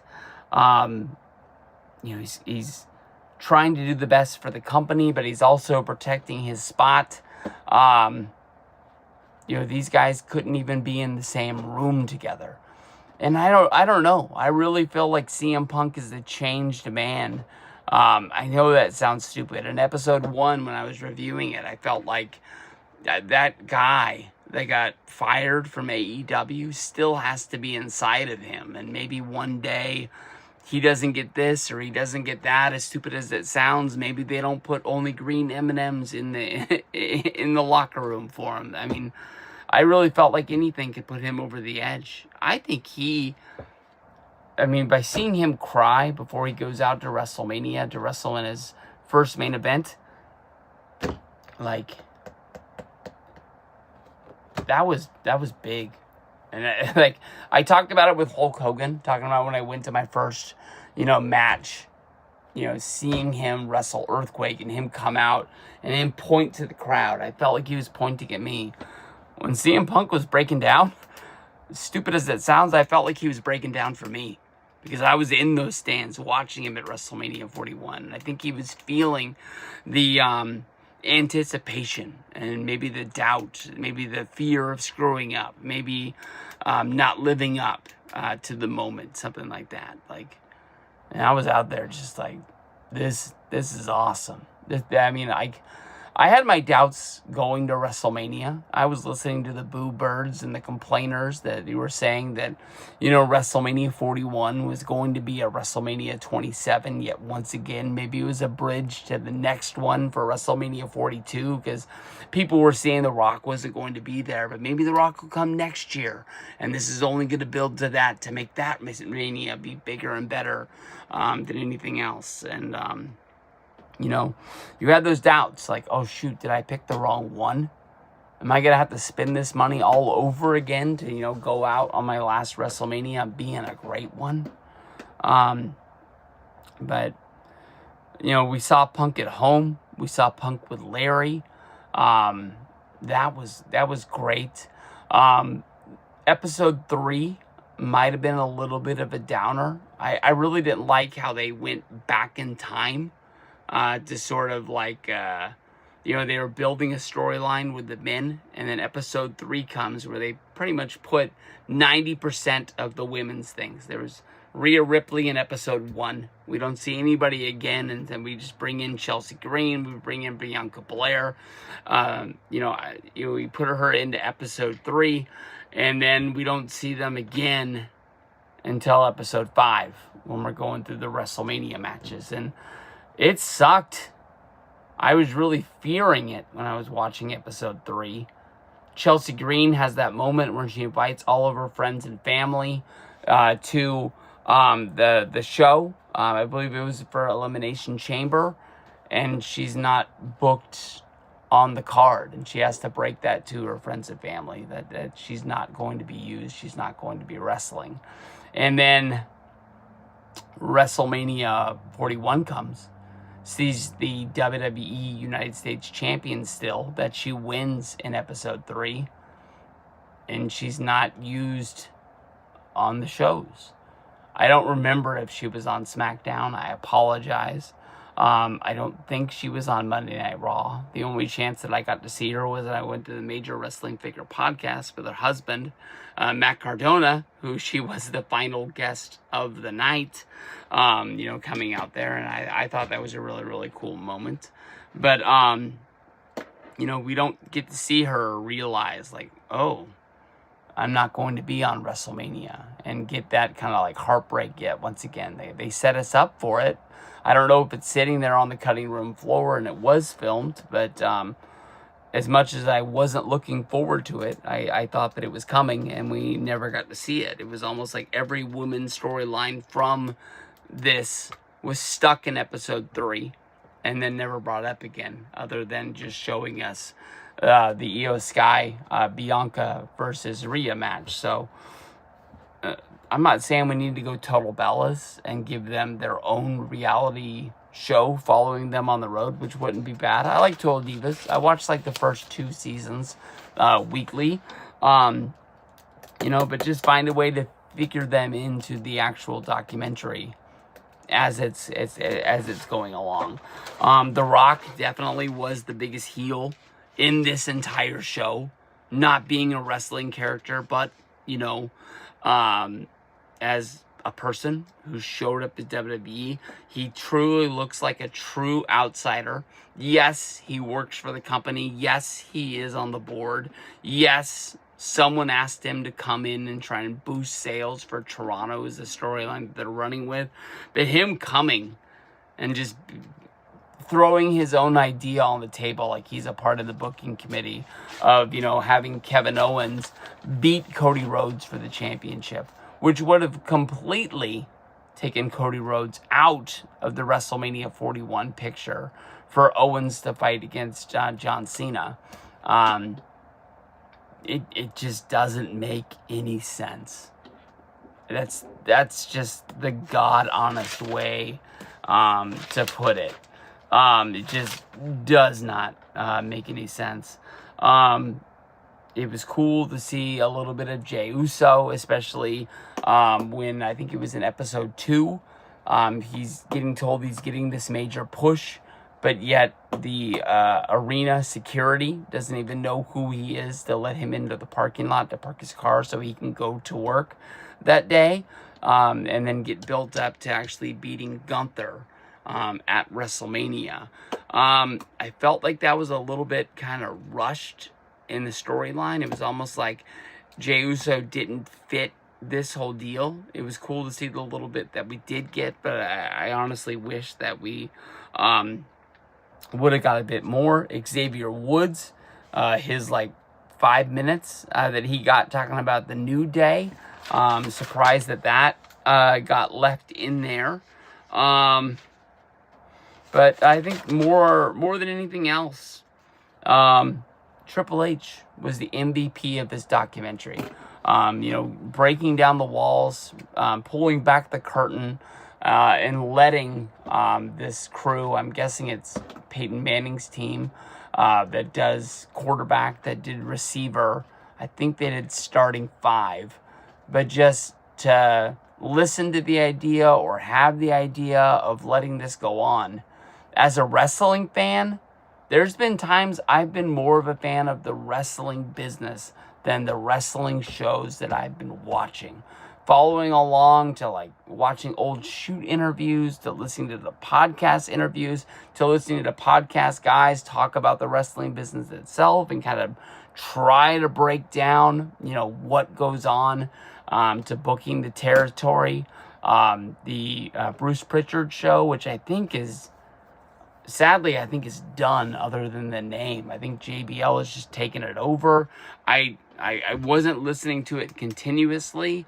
I just kind of caught that he took a step back and JBL was filling in.